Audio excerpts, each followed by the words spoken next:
The modern motor car is a very complex piece of machinery, as many of us may have discovered at some time to our cost.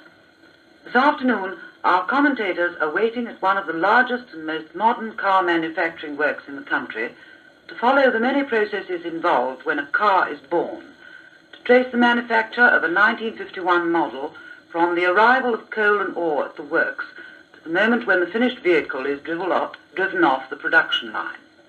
Richard Dimbleby opens the story for us, so now over to him on the quayside at the works.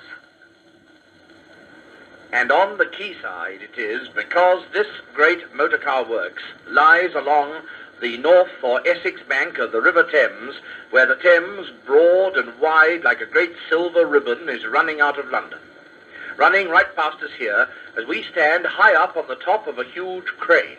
Well, it's not officially called a crane, they call it an unloader, but to me it's like a gigantic quayside crane. And from here I'm looking right up the broad silver panorama of the river, back through the smoke and the haze and the high riding white clouds towards London.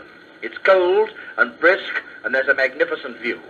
Now this is the very start of the story that you're going to be told this afternoon, because on this quay, which is something like 1,200 feet long, the point on which the ships lie, and 1,800 feet long altogether, because it comes out in a sort of C shape from the shore, runs along parallel to it, and then runs back to join it again.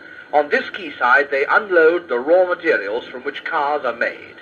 And that's why, lying right alongside and slightly down below us as we stand here on top of the great unloader, there's a little French cargo ship, the Grasvin, which has come over from Caen in Normandy, famous Caen, with a load of iron ore.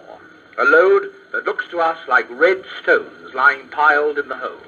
And that iron ore, as it's landed here by the unloader and conveyed from here into the works, is the start of the story. And almost as though we could finish our story now as quickly as we started, only 100 yards or so away down the quay, the cranes are working busily at a little Swedish ship. Now she's not unloading, she's loading. And she's loading finished motor cars. At this very moment, there's one going gently down into her forehold. And so you see, right next door to each other, there's the whole story. The ore comes in here, and there, only 100 yards away, comes the finished product. And how the ore is turned into the motor car is the story that we're going to tell you. Now, if I just look for a moment away from the lovely, fascinating expanse of the river with the ships coming down on the tide and the ferry boats crossing to the Kent bank on the other side, 3/4 of a mile away, and look inland, I'm looking the same way as the little bronze statue of the man who founded this great and world-famous firm. The little slim bronze figure standing down by a patch of green grass on the river's edge and looking in at the great works that he built. And as he looks first at the offices, and then behind the offices, the great expanse of sheds.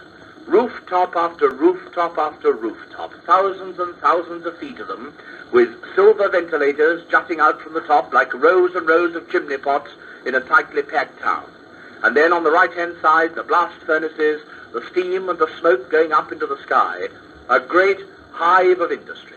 And something that the layman like myself notices straight away as he stands up here on high and looks down, the everlasting processions of brand new motor cars, something to feast the eye on nowadays, and every car brand new, and every car the same make, as though a great town had bought nothing but one sort of motor car, and they were filling all the streets and the car parks as well.